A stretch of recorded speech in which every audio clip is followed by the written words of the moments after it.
Tulaba nze Kamara tuli ku mukutu gwaffe gwa YouTube ogumanyiddwa nga Masaka Ekkula. Masaka Ekkula tugenda tufunamu abantu abalina kye bakola kye bakoledde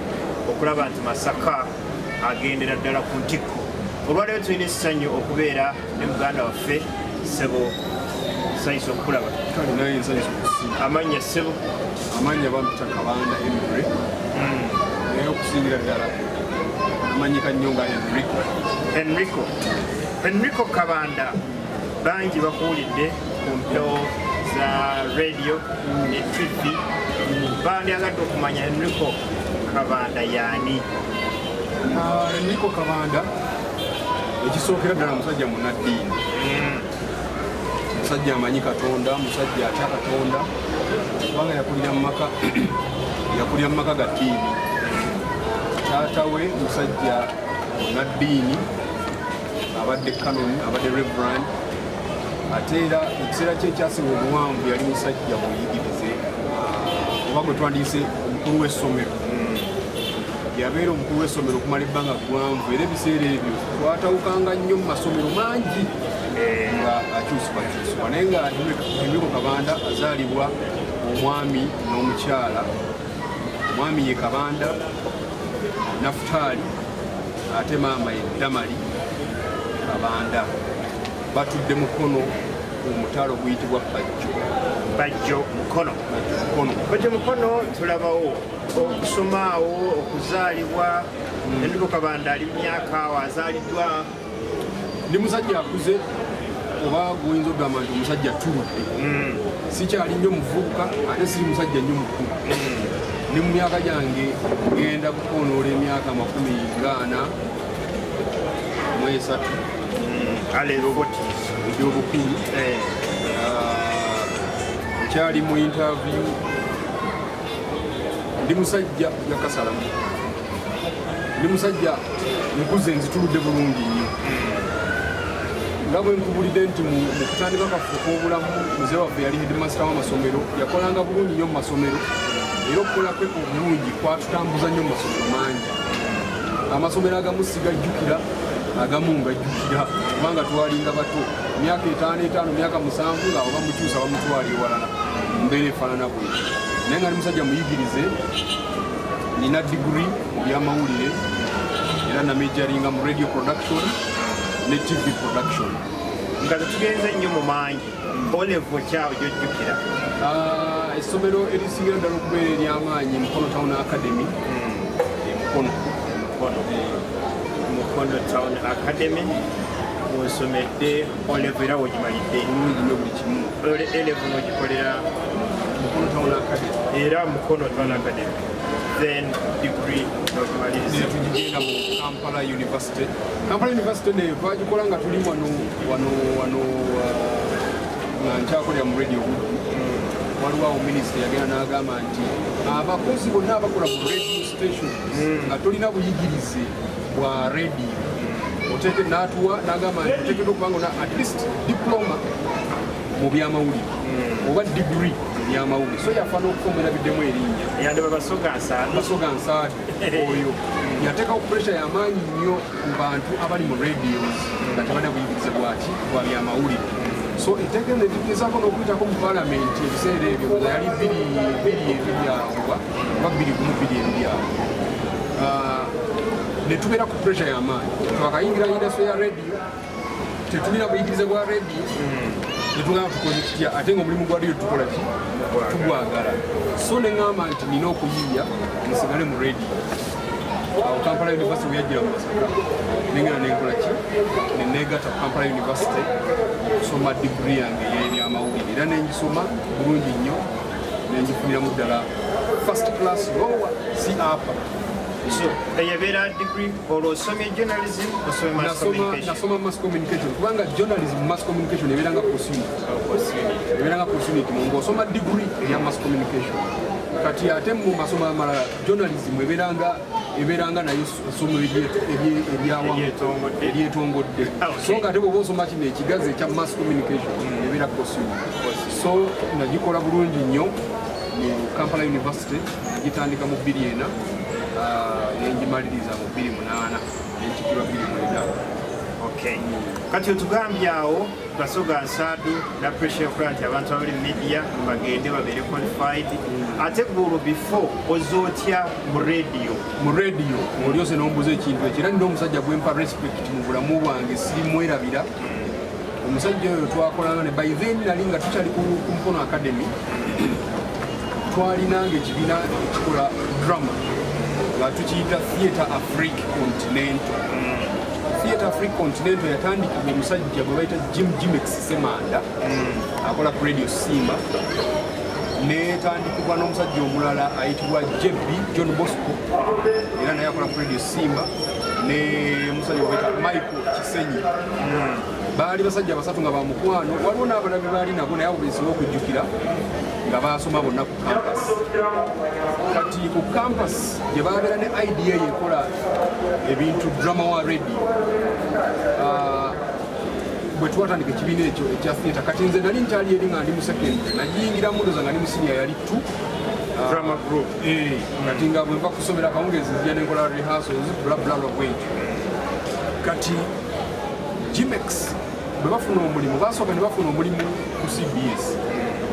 CBS yakatandika naye ne butabaweebwa olwa idea gye balowooza nti no tebajja kubisustaininga. Baba yatugamba nti mu interview babagamba nti musobola okusustaininga ekintu ekyo nga temweripiitinze mu mwezi gumu.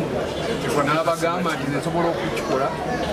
okumala omwaka mulamba nga seripiitinze. Ne balaba nga kizibu kubanga yalina idea eya drama wa radio. Kati nga balaba nga kiyinza okutuuka ekiseera nekikola nekiggwako. So n'atafuna mukisa ku CBS. Simba bwe yatandika n'akola ki ne bagumuwa omukisa ogwo. So bwe twatandikira okujja mu radio nga tuleetebwamu Jimex ne JB Walusiiri ne Michael Kisenyi. Ekyomukisa nti abantu obuna bakyaliwo ate abali mu radio ate naffe batendese naffe tuli muki tukyali mu radio. So bwende bwe najja mu radio twatandikira ku Radio Simba nga tuli mu kazannyo ke twakolanga ku Radio Simba nga bakayita Continental kiwulire. So bwetyo bwe tuze tutambula mu radio. Banansangwawo baba batandika Continental ojjukirako baani awo ojjeko JB Jinye Semanda naawe kennyini. Ekiyinza okwewuunyisa mukulu wange yawe Herbert Kabanda bwe tubadde mu radio, ate nze mutowe namusookako mu radio okumala emyezi ng'esatu ena nga tuli ku Simba olwokuba nti naye yalina drama group eye baali bagiyita ndowooza erinnya ndyerabidde oba beyitanga ndyerabidde bannange, naye yalinanga drama mulungi. Kati Jimex bwe namugamba nti na brother wange asobola okukola bwati ne bwati ne bwati,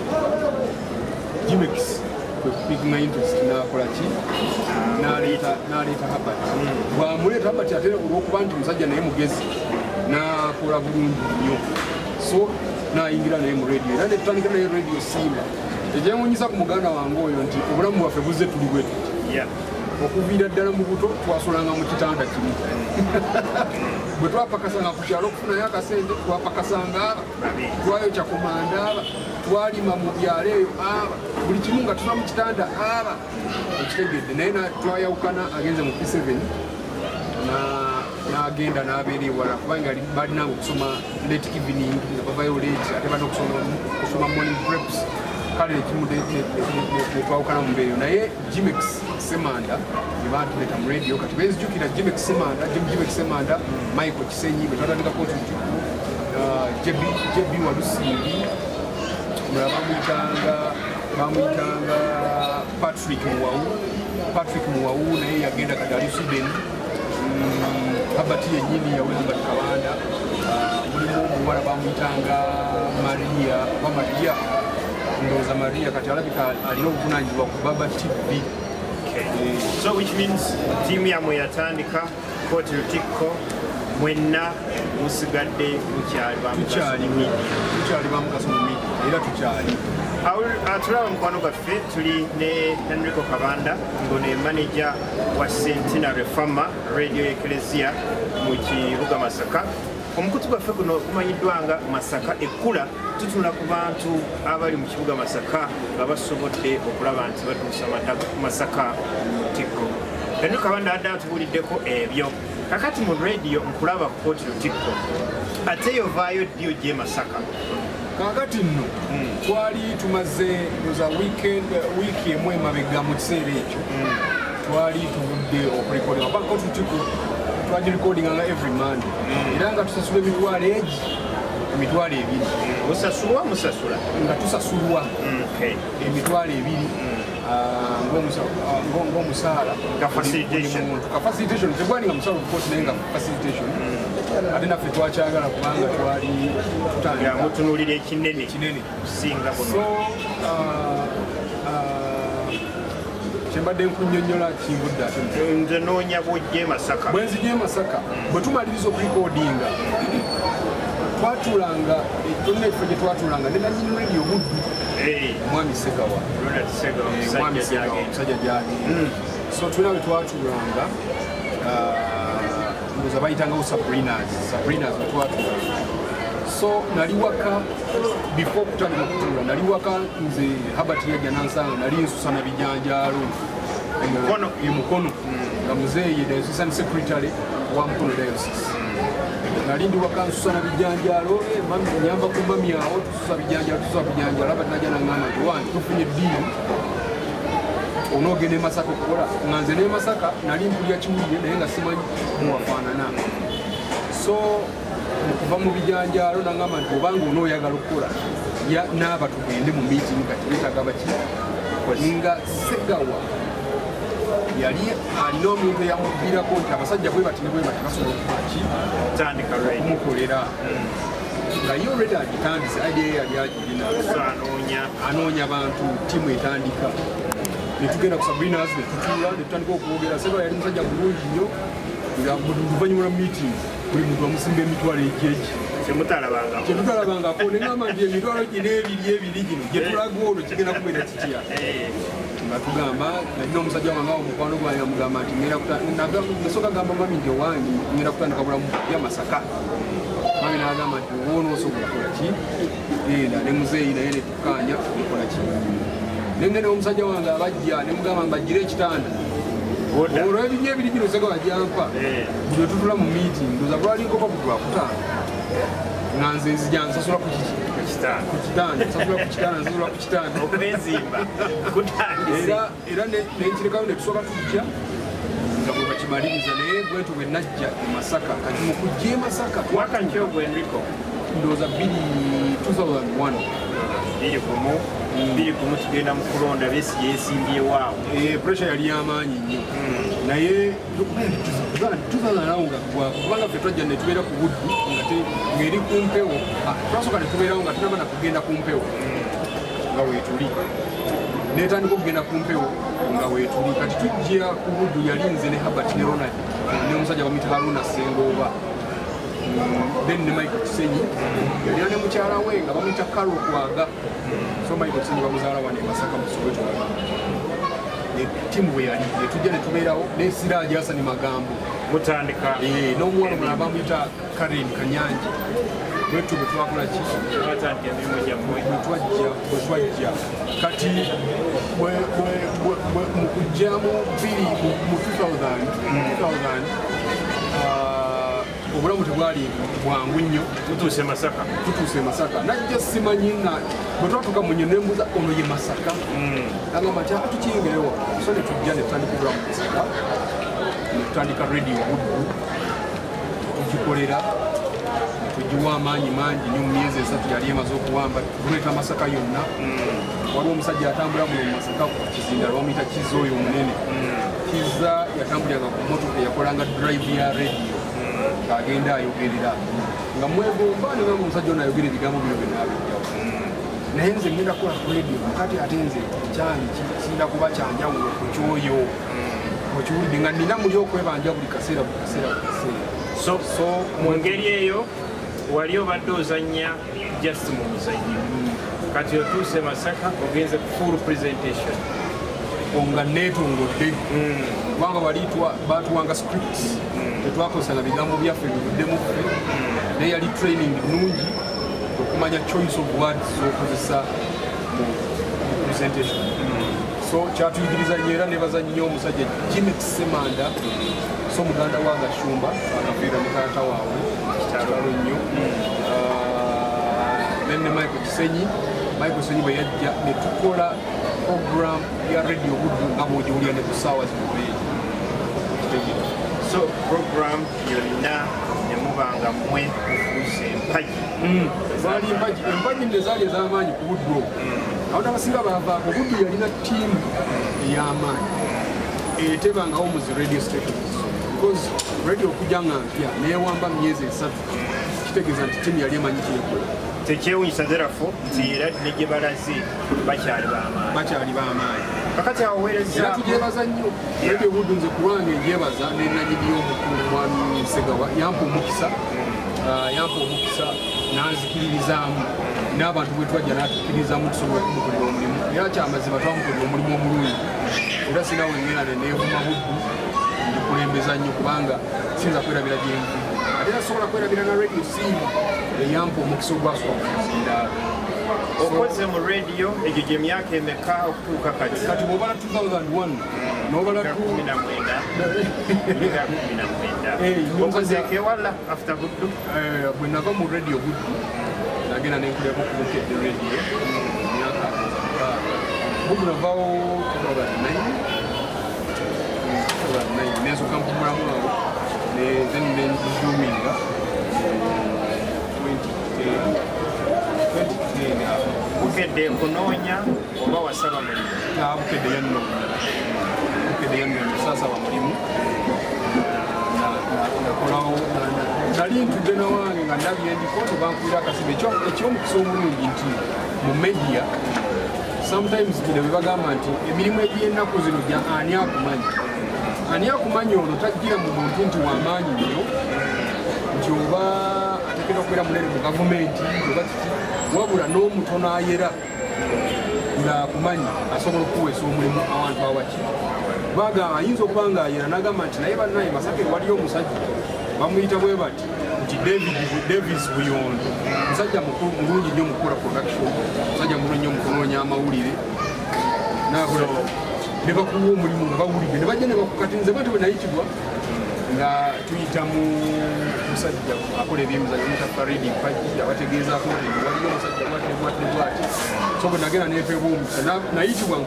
nayitibwa ndabibwe bwe nagendayo ne bandaba omusajja yaliwo bamuyita Siza yali station manager wa radio Bukedde musajja mulungi nnyo. Siza bwe yandaba yangamba nti sobola okukola radio ne mugamba nti nsobolera ddala sobola okukola production ne mugamba nsobolera ddala sobola okukola kyekira ne mugamba nsobola bingi byonna byoba okoze olwo diguli ogimaze ogirina? Nga ngirina nagimaliriza dda ekiwulidde kakati Siza nangamba nti genda mu production ondikodingireyo ekintu kyonna nga ali ku radio nengamba ye ekyo kyokka nenyingira studio nengirekodinga needitinga nemutamu limu kyeyayagala bwe yajja yawuliriza ddemo yange nga ali bwati nga awuliriza ddemo ng'ali bwati nengamba nti kirabika nkoze bulungi kuba mulimu omuntu awuliriza ng'ali bwati oba n'akola bwati n'atakola muntu emabega wano ng'afugiza erisomanya nti waliwo ttabu kyotaddeyo kyandibamu kiwaliwo akamulamu naye omusajja yawuliriza ddemo yange nga nyenya mwamisiza. So mwamisiza n'angamba nti kati genda nja kukubira essimu okoleki nampa emitwalo 2 egya transport kwegamba buno walaganga emitwalo 2 gyafuuka mitwalo 2 ntambulira muleto oba tulaba 2 nga bajjejje bagikuba tulaba 2 nga bisase gwagibawa tulaba 2 nga Siza nampa emitwalo 2 okiwulidde kakati mba ndi mu mmotoka nga kobawo Masaka Siza nankubira essimu nangamba enkya jangu otandika okukola pressure yali nagamba nti ondabye lwaleero enkya kiki ekikunteesa ku mpewo mu mutima gwange naye nempulya eddoboozi munze nga liŋŋamba nti nno kkiriza kye bakugamba genda okola eki so nenkomayo waka netegeeza abantu bange waka bulungi nnyo nti nno omulimu ndabika nkoze funye sonoyolekera Bukedde neŋŋenda enkeera bwe nagenda ku Bukedde ne basooka banteeka mu puroguramu ey'ekiro eyo baali bagita Tumbi mu Tumbi nenkolako ku Tumbi mu Tumbi yali ekoliko omusajja bamuyita Miles Lwalamiti nenkolebwako omulenzi bamuyita Ticha nakati akyaliyo so naye program yonga program yavaako kati ekiro nakolayo ennaku zaali ezi ne bawulira ndooza nga basuka agamba omuntu ono ekyo tumuteeka emisana ekyandeetesa emisana yali akola programu y'emisana akawungeezi bali bamuyita Beams Buto Dene. Beams Buto Dene yalina commitments nyingi mu kampuni atambula nnyo nga tali consistent naye nga musajja wamaanyi musajja mulungi aweereza bulungi nnyo so neŋŋamba nti buli omu nagamba ogenda mu programu ya Beams bakodde programu ya Beams nga kitegeeza nti onoosobola nga tebalinamu bwesi n'amaakinga standard yeeyo kubanga abasinga baali tebamanyi nkola yange ng'ate standard eri waggulu ng'akola neolanya Columbus mulimu soda w'abakyala nga evening drive yali y'amaanyi era beeyitanga abasabbalazi ne tweyita abasabbalazi akawungeezi buli wamu nga wooyita owulira bukedde nga tukola programu y'abasabbalazi so ne bandeeta emisana bwe naba wamu sampa emisana yaga omuntu ono yeetaagamu time okukola ki awambe so nga of course omanyi bwogenda mu radio empya olina okugetiga used ku machines engeri gyezikola programs empya ku mpewo ezokoleramu abantu bokola nabo nga tumanyi bwogenda kufuzinga nabo kutandika kukola mirimu mirimu so nayambibwa nti olanya Columbus yali welcoming ate naye alina obukugu mu radio so nembeera nakolako n'omusajja gwe bayita olanya Columbus program. Mukwano gwaffe tuli Enrico Kabanda program tuli ku YouTube yaffe channel yetutumye Masaka Ekula bebamu wakukuna bwe Masaka naye yonna tuvuddeyo experience kyeyo gyofuna mu media kufa abaagala okutandika okukola ku radio kufa abeekomba bapresenta kiki ekiri mu media kyolabyeko mu bbanga eyo almost 20 years ebintu bingi okusookera ddala mu media mpadde exposure egaba bulungi nnyo lwaki ngambye empadde kubanga mbadde neeyogerako nga naye nga eri oyo omuntu yena ayagala giyina ekuwa exposure sometimes oyinza okubeera omututumufu abantu bakusuubira mu bingi nti obulamu bwewamala so nga ate omulimu gwa radio gulinga omulimu omulala ekyenjawulo nti wano nkozesa ddoboozi ate mumpulira ku maradio gano naye gulinga omulimu omulala gulinganga owa saluuni gulinganga ow'edduuka gulinganga ow'essomero gulinga mulimu ekiwuli era kubeerako omusaala okukola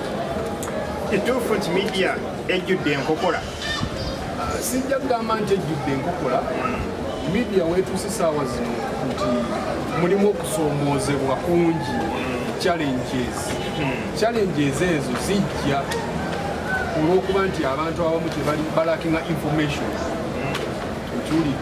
kati ate ne baagala okuprovinga nti balina information ne ba ending up nga bawa abantu wrong information so awo alina information oba osanga obuzibu so kiba kitegeeza nti media erina challenge toyinza okuba olina information na skills ate niwesanga ogenda kukola n'omuntu ali ku route kakati nemutandika bira mukono gwe bamuyita Kaaya Terakaaya na radio gyali akolangako naye nga alina n'oggaayi omu gwakola naye Kaaya alina information ng'ayogera bulungi nga ggaayi oli yamanyi oku DJ nga radio DJ amanyi okuteekayo ennyimba amanyi okuba obulango amanyi alina basic talk ya radio naye nga talina information so kati ggaayi oyo bwe yawulirizanga Kaaya yawuliranga nti omusajja ono ansinga okiwulidde kati omusajja ono bw'abanga yansinga nina okumukuba olukokola talukukuba physically yakubye olukokola physically naye yakolanga mu mbeera nti bwakuteekayo microphone eyiyo alina waagikomya eyiye n'agitumbula ate ono awulira ngaali wala nnyo era n'abamuwanga komenti nga mugamba teemu omusigalo ng'oyogerera wala kumbe ono yakizanya so ezo ze zimu ku nkokola nti oyinza okubeera ng'okola n'omuntu ng'omusinga naye nga si gwe present ali main n'akukolera ekintu ekifaanana bwekyo microphone yo n'agibba oba natakuteeka n'akulaga nti akutaddeyo naye nga tetakutaddeeyo bawulire ye so ezo ze zimu ku nkokola ezirimu naye nga nsuubira si kingi nnyo ennaku zino kubanga kakati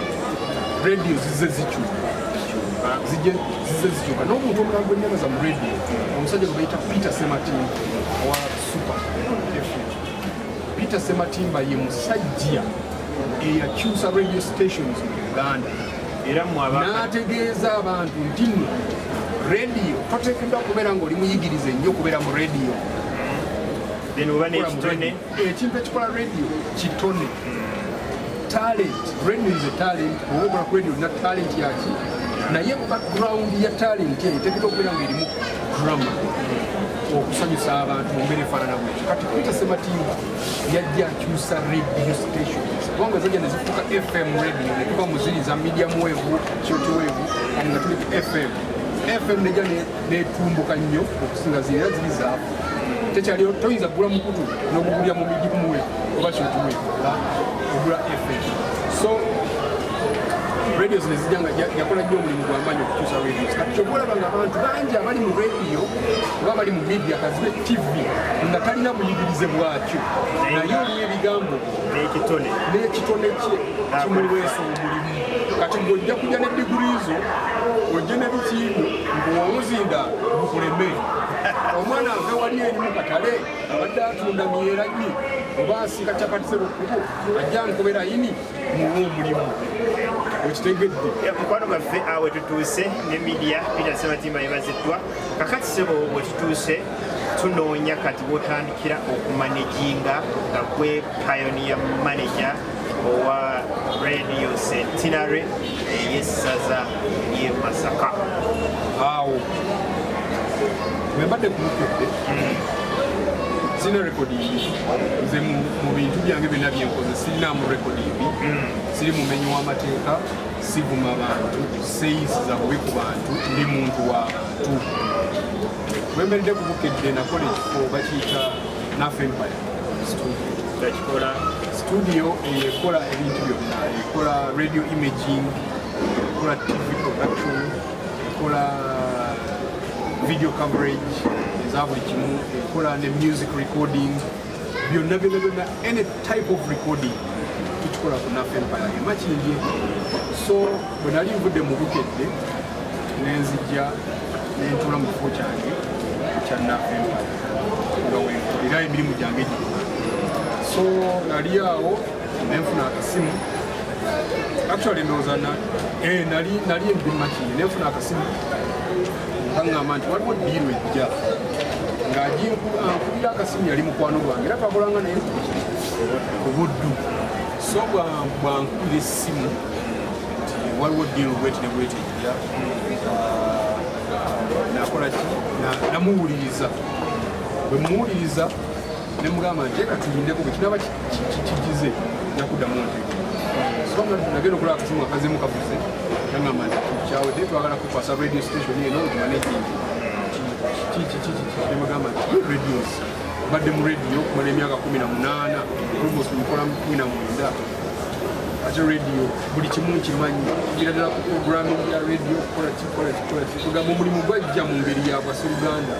ombeekyebu tegamba nti ebintu byemirimu byani akumanyi ne bwobanga oyera omuntu kati nsomwezo bwe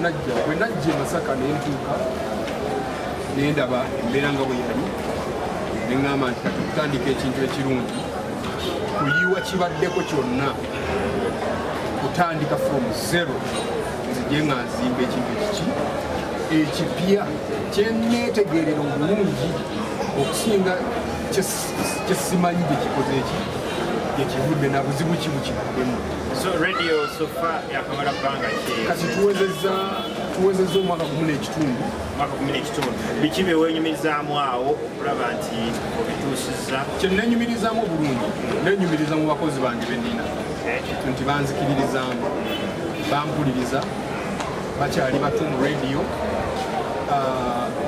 kiraga nti tebalaga wagazi mu radio. Nkyenyumirizaamu nti sometimes oba okozesa omuntu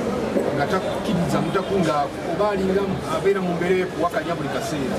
omuntu bwati aba tayiga aba muwakanyi ate bwasanga nawe mukama we ngaolimu okuba nze naturally siri muwakanyi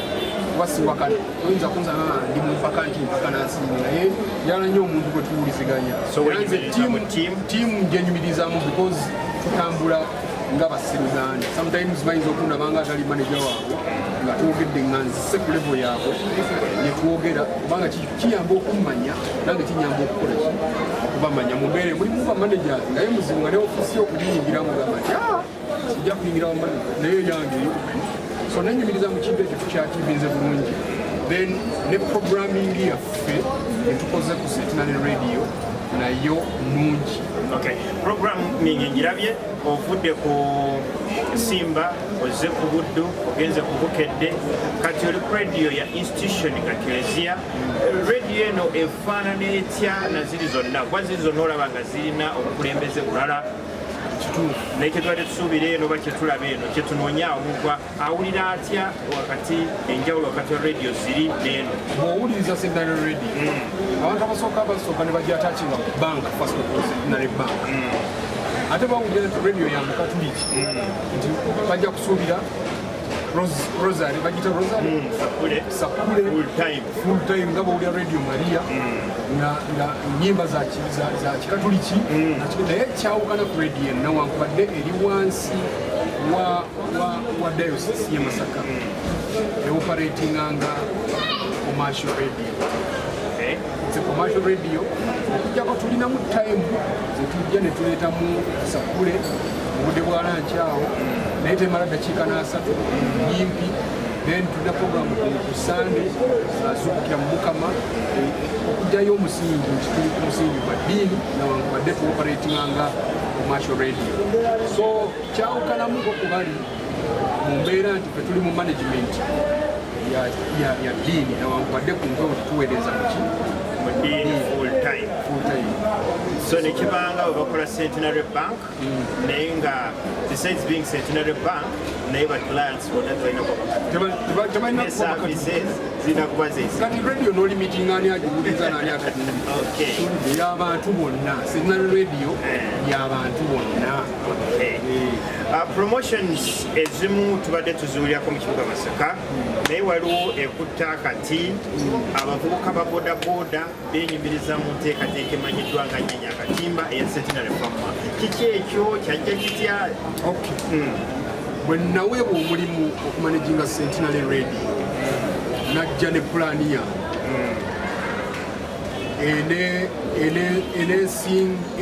eneeteeka radio mu bantu. Pulaani yange eyo yali yakutunuulira activities abavubuka ze basinga okukola ki okwettanira n'okwenyigiramu ennyo so nendowooza nti nno nasooka bwe nakola research nga nze mu Masaka abasiba emipiira bangi betting mungi mwali mu Masaka baani abasinga mu betting bavubuka ekiwulire balaba nnyo premier emipiira gy'ebulaayi bawagizi ba mipiira kyekisinga obanyumira mupiira bakuba nnyo olwali banyumya nnyo emboozi zaabwe mu mboozi zaabwe kiki ekisinga okudominatinga mu mboozi bwe bawanga si bakazi mupiira ekiwulire so ne ŋŋamba nti bwe tuyiiya ekintu nga kiri mu layini ya mupiira kijje mu bavubuka bano tugenda kusikowalinga so idea ya Nyenya Akatimba nejja yetugamba nti bantu gyabasinga okubeera nga bakuba omudomo mu akeedi mu butale oba bodaboda ababodaboda balina nyo akalaata bodaboda balina nyo enuvyo bakola ki mu mbeera eyo nga tuli mu brainstorming nga kulaba nti bodaboda otunoonya wawe tugamba nti ababodaboda baba nti bana abasaabaze nga bali ku stage banyumya nnyo ebyemipiira lusi bakayaga tugiteeke mu babodaboda banavuddeyo emipiira gyabwe bajja kugira kye bajja okunyumyako so ne tugituuma Nyenya Akatimba bodaboda Nyenya Akatimba tournament. Sofa kyewaliyo targetinze kivuddemu bulungi oba twakikola nekibeera successful last year bulungi nnyo era omwaka guno gwagenda okutandika nga batugamba mututegekereyo kaawo kakigula luggi ka Nyenya Akatimba nemagamba nti mukakane ki so promotion yaffe enamba emu kuba bw'otunira radio stations nyingi buli emu erina kyeyekwatiddeko bw'otunira CBS erina amasaza erina ebintu ebyabavubuka ebyenkulaakulana bingi bw'otunulira buke erina ekigogumbira ekiwulire bw'otunuulira kati kaŋŋambe nti bw'otunuulira buddu erina mutezeza mmeeme okiwulira kati neŋŋamba nti nange ndina okubeera n'ekintu kye banammanyirako nga Centenary Radio okuteekawo Nyenya Akatimba era tebakulimba nti mu Masaka mulimu tonament esinga eyange amaanyi Nyenya Akatimba tugiwulidde avuga bodaboda bagyetunira bagirimyako oba maneginga otya avuga abo nga sibaamu enkaayana okukola ki okijjemu otya awo weewali omulamwa gye bakoma okukaayana nze gyenkoma omuntu ayinzaga nti ate kati onoofuna otya mu kukaayana because gye bakoma okukaayana nga boogera ku Nyenya Akatimba erinnya Centenary Radio terijja kugulawo kuba gyagamba ye Nyenya Akatimba bye biti nti bano aba Centenary Radio be bategeka omupiira nze ng'olwo nkola ki atategedde Centenary kola agikola ki agitegeera so okukaayana gwabwe okwo kyetwewala butalwana kwekuba kola ki kubanga abantu batugambako nti muli basajja nnyo mutegeka mutegekera kituba ku level zino ng'abasajja ba bodaboda tebeekubye ebikondi nga ffe tuli ku musingi gwa ddiini course tonament yaffe twagisabira era nesala kikyagenda mu maaso temulimu kulwana temulimu kukola newankubadde okukaayana kubeera kubanga okukaayana kuli nakyo mu mbeera yonna. Yes, katono nnyo katulingizeeko ate ku ttabi ly'eddala lya H2K eryafuuka NAF Empire. NAF Empire Studios eri etya wagiggala onojja Masaka n'otula ku radio gyeri ekola ogenza n'ogera ku H2K nina rekodi nti mu Masaka nze yasooka okukola mu studio okukwata amaloboozi okukwata ennyimba nagitandikira ku mmeeza ewange nga nkyasula mu Soweto ne kompyuta yange eya white bineeza ekibuto nagirina netandika H2K kyava mu mannya twagikola nze ne Herbert mu kusooka nti abooluganda babiri Enrico Herbert Kabanda two brothers two Kabanda so wava H2K erinnya eryo lyampeebwa sisita wange ebiseera bye yali abeera Canada agamba nti studio bawuluganda mugite H2K Henry Herbert then 2K Kabanda kiwuli so nenfuna erinnya erya H2K netugitandika nebeerawo emyaka ndoza gyalinga n'etaano tugishifutinga netutwala e Kampala nenjituma erinnya eddala nenjituma Urban bwe Urban awo abaana benali nkosa ne babeera bayayo nnyo ne banziba buli kintu bakugjamu ekyalo neryoka nzira ku zero naye nga nali maze okubeera nga ndi kubukedde so nga wali obufandokuddamu so nembala nenziramu nensonda bulungi akasente nenfuna ekifo kigazi bulungi nnyo nenkola studio nengikyusa nenyita NAF Empire. NAF Empire liva mu linnya lya muzeeyi waffe bamuyita Nafutaali. So NAF Empire akatone nnyo kiki kyeyambye ku bayimbi kiki kyeyambye ku bavubuka eyambye abavubuka kubamu ku radio kuno tubaddeko ne promotion eya talent search era tugenda kumaliriza nayo tugenda kumaliriza finals zigenda kubeera kyotera ndowooza nga 27 buli muyimbi yenna ayise mu talent search ya Centenary Radio alina omukisa okujja mu kino NAF Empire okusasula akasente akatini akolerwa oluyimba ate aluleete ku Centenary Radio tumupromoting singa naaba ayimbye bulungi kuba mulimu abayimba obubi ate naawe nakufaananya bubi nga atamanyi byokola ensonga embeera gyayimbiddemu tekuwadde vibe eri ekola luyimba kuba lulungi so etuyambye abavubuka bangi nina abavubuka abasula abali awo nina n'ekitongole kirala bakiyita Good Hearts Foundation abantu ab'emitima emirungi abaagala okuyambako bannaabwe abatalina NGO yange Good Hearts Foundation Africa tuli mu Uganda wabula Africa so luli twagiyita Hope in Life Initiative nika twakifuna Good Hearts Foundation Africa yonna tugenda kubeera nga tuyamba era tukuŋŋaanya ebintu bingi ne tubiteeka ku NAF Empire Makindye office era tulina garage ejjudde engatto ejjudde engoye z'abakazi n'abakyala n'abaana tukyakuŋŋaanya ebintu bingi naye nga Good Hearts Foundation Africa ekolagana n'ekitongole kya mukwano gwaffe ali mu America bamuyita Mami Angela Zena Makanali bakiyita Friends Can Make It Happen. Friends Can Make It Happen tukwalagana nakyo okuyamba abantu nti mukwano gwo asobola okukolera ekibi ekikola nekivaamu so bwetyo bwe tuze tuyamba ku bavubuka ku Nafu Empire n'okuyamba ku bantu abatandisobola kweyamba ku Fine, nga tumaliriza Enrico Kabanda, Managing Director Centenary Farmer Radio Ecclesia mu kibuga Masaka. Ebiseera byo eby'eddembe obyeyagaliramu wa? Ebiseera byange eby'eddembe ndi musajja mulimi ate natural siri musajja mukyakaze nti ojja kunsanga wano osange wali ebiseera byange eby'eddembe mbeera ku faamu yange. Nina faamu 2. Nina faamu eri ku Lwemityana, tulima obutunda, tulinayo olusuku luli ku yiika 2, obutunda buli ku acres 4. Tugenda kulima obumonde acres endala 4, tubeere nga naye obudde bwange obw'eddembe bumalira mu nnimiro nga tulima nga tukola kirabo tunyaba tugamba tukitwala nga nejja naye nga tumukola ekintu kiri productive okubeera nga tumumalawo kumala faamu yange endala eri Mukono Matala. So Masaka ekkula tuba tutundidde Masaka. Masaka, how do you enjoy Masaka? Masaka engeri nti nagibaddemu bbanga ddene ku myaka nga 9 n'okusoba. You comparing ne Kampala ne Mukono. How do you feel Masaka? Masaka isooka ntono. Omuntu okumanya mu Masaka kyangu kakati nze bwe mba siri mu Masaka kisoboka okutegeera. Naawe oba tuli mu Masaka kisoboka okutegeera.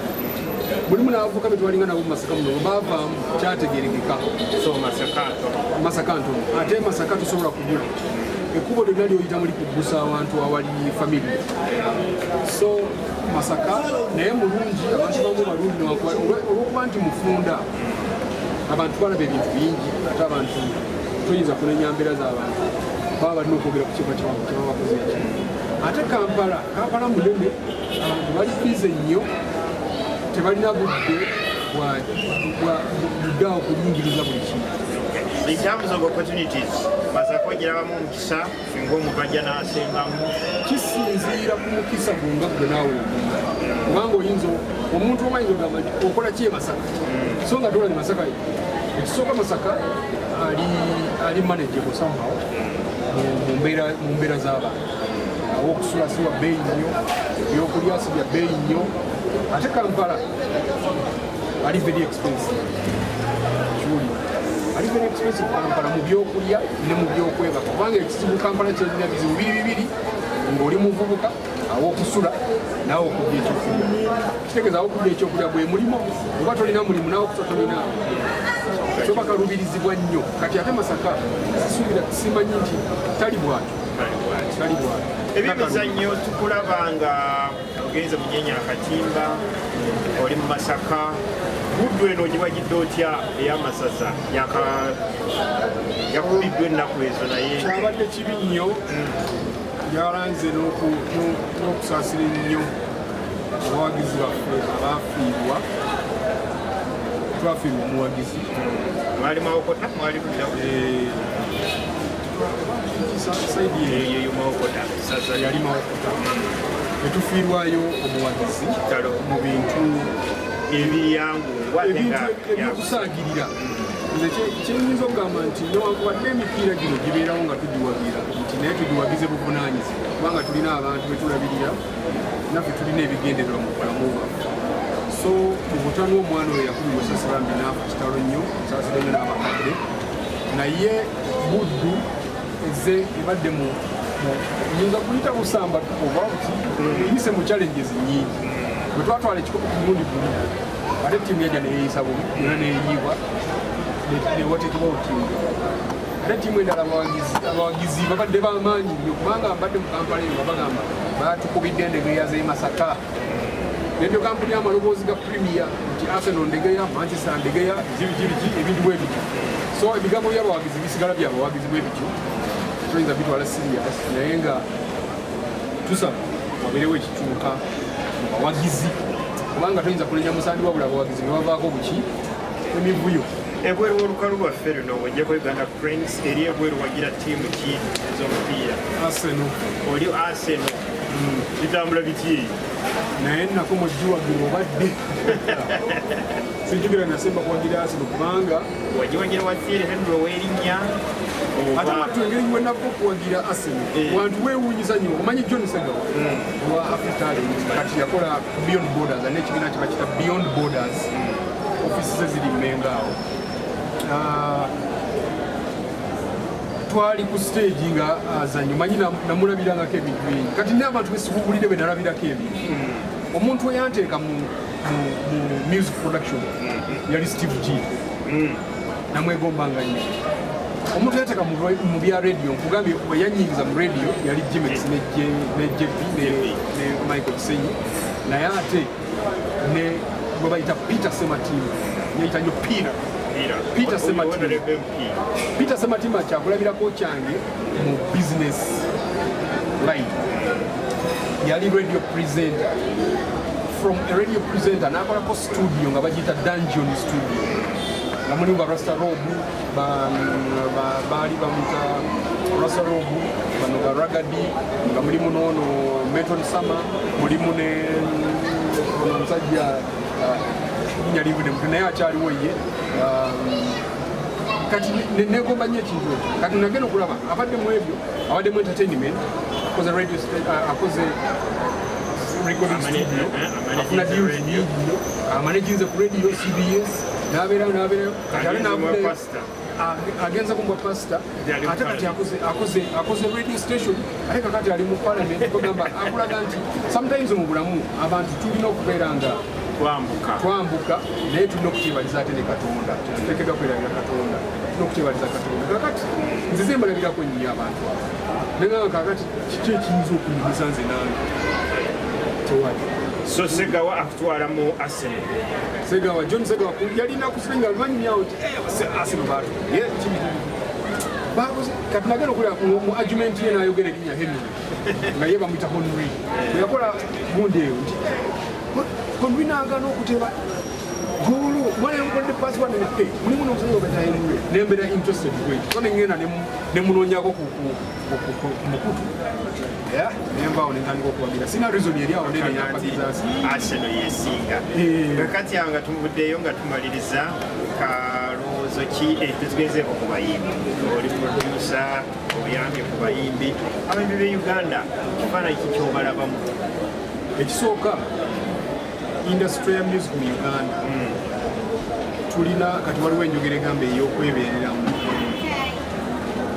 abayimbi beetwalira sometimes wansi abayimbi baagala respect enforcing abantu baagala baba respecting by force they demand respect they don't actually command but they demand respect okiwuli kati ekintu ekyo si kirungi ndowooza omuntu okuwa ekitiibwa tekiteekeddwa mulagira nti olina kikolerera nga kikusaana ate n'omuntu era engeri gye weyisizaamu ekuweesa ekitiibwa naye nze kyenjagala okuba nga ngamba ku bayimbi ba Uganda nti twebereremu twewe ekitiibwa tuleme kudimandinga ku kitiibwa okiwuli twewe ekitiibwa omulimu gwaffe gugende bulungi mu maaso naye balina ekifaananyi ekibi tulina ba icons betuyita ba icons ba industry music mu Uganda kuli Chameleon Bebe Cool ne Bobby Wine of course mulimu abakyala nga Juliana Baani n'ababadde behandolinga mu ngeri endifu naye bano abaana abasatu baawa ekifaananyi ekirala mu bayimbi abakola ki abajja nti okubeerawo oteekeddwa osooka kunywa njaga okufuna vibe oteekeddwa okunywa njaga ogamba music bamutambuliza nnyo ku njaga n'olwana n'osamba anitaje nti bw'oba toseemu ku njaga toyinza kufiiringa vibe eri kikyamu kubanga vibe ya music yo ejja natural so ekintu kyenjaga abaana abayimba bali mu industry oba togikozesa ntizoke naye bw'oba ogikozesa muve ku njaga. Besides that, at the moment, tulina politics in music. Kirizo Ghana, opposition, NRM, it's politics in music. Olaba wa industry ya music in mass of 5 years. Nga buli mwala agenda parliament, buli mwala kulangira ono nga bonna bali mu politics kati. Waliwo mu bulamu omuntu okubeera ng'olina options. Waliwo okubeerera mu bulamu nga byonna obikoze. kati nze mbaddeko mu radio ebbanga eryo lyonna mukama mpadde omusana ntusa ne ku level okumanejinga ki radio station bwe mbanga nfunye ssente ne gaggawala nyinza okukola radio station naye ate kiyinza okunkalubirira okuddayo okubeera presenta wa radio okubeera okutuula mu mbeere presenta bandabanga kati abaana abajja omugigi omupya kugunaddawa. So you are viewing this by bano agende si kugenda wabula channel gye batuttemu music industry eyinza okuwabya na bano na okiwulidde eyinza okuwa kubanga bo bamaze bayimbye bakubye hits nyingi bakoze sente bagaggawadde batuuse waggulu bali ku epitome bw'aba ku epitome aba anakufunira options sikyalina kipya kyenkola asigaza option nti oluyimba nja kubanga yakayimba kange kamukamu omwaka kubanga nzimbye nina amayimba gange gabapangisa sente ze nali noonya nzirina kati kankubayo akayimba kange kamu buli mwaka gakolerero nti naye bwafuna option egamba ti kangendeko mu bya politics olabe si kibi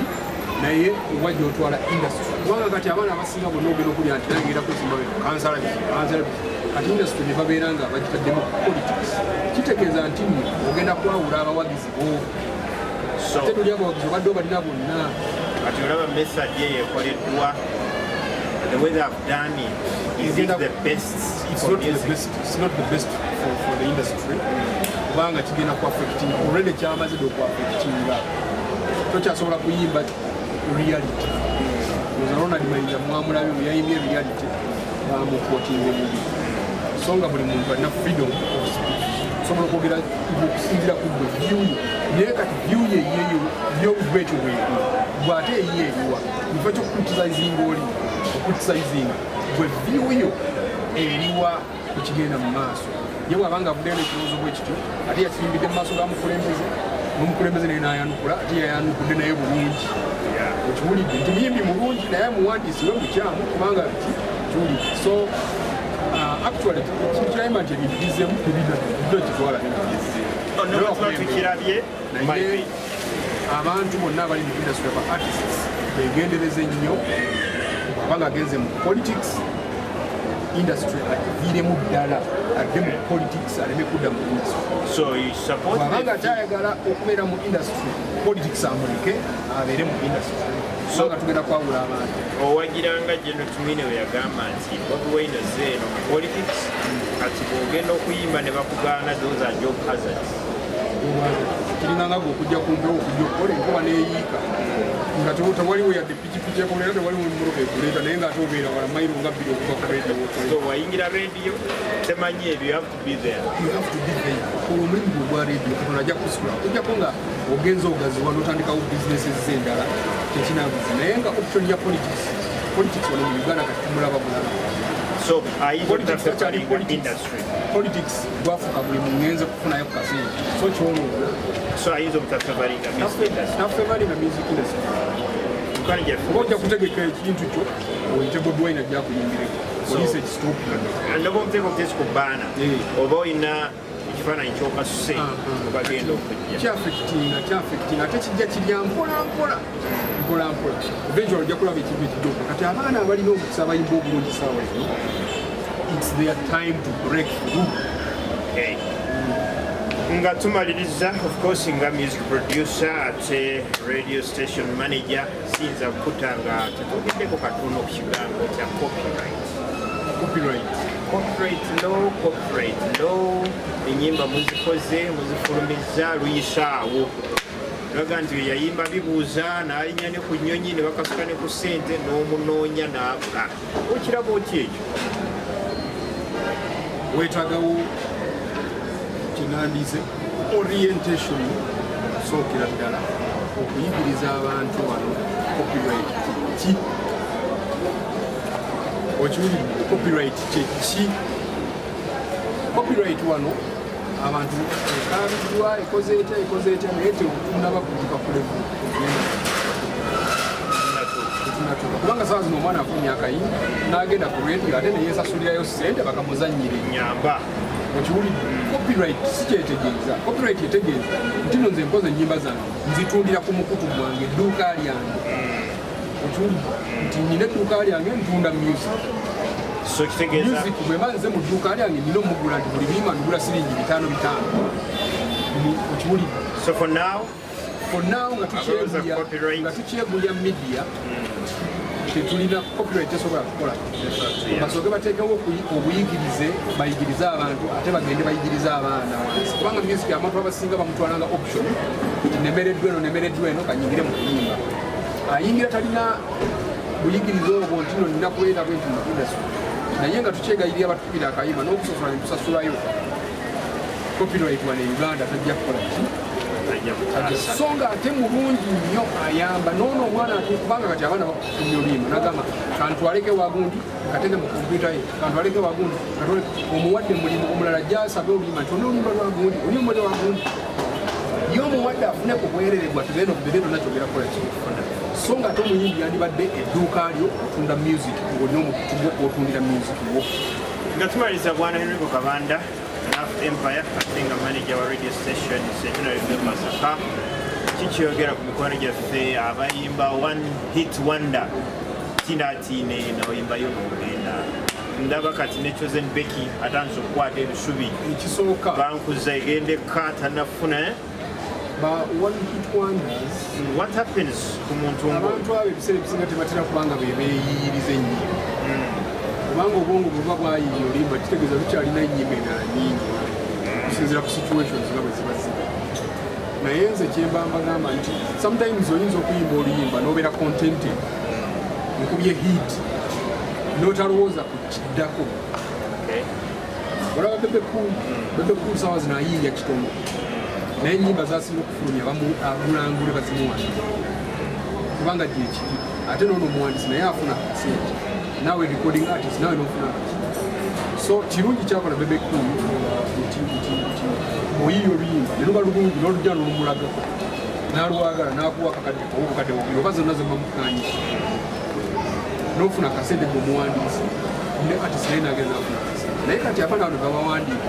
babawandiikira akayimba nga kalungi ne kakuba n'abulwa sente oba n'afuna nnyo sente n'akyakala neyeerabira ekiddako okiwulidde naye kakati nze mbagamba bugambi nti bwoba okubyaka osobola you can always come back.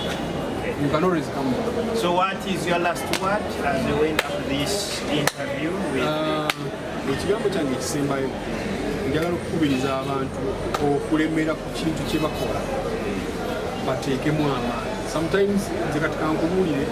nina season gye nalimako lumonde nga bamumpanidde omuntu aliko sente aliko sente kati wange oyo yagenda okukulira ngaataka taleka lumonde bakoze ekyali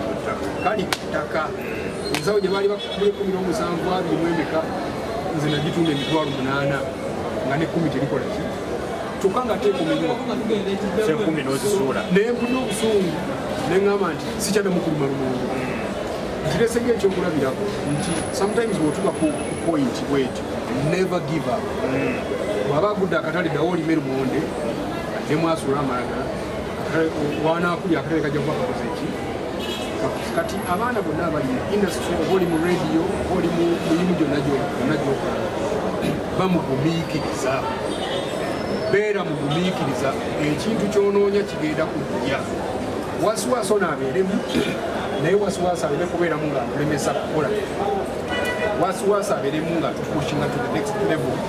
okwachivinga oba okuimprovinga ku kintu kyetukola tukola so nze nsaba abantu babeeremu n'okugumiikiriza n'okwongera amaanyi mu ekyo kye bakola bajja kutuula gye baagala mukwano gaffe kale kaseera kalungi tukwebaza bwana Henrico olwakaddeko twebale kunjaza nange toyanze tujja kuba tuddamu olulala tunaye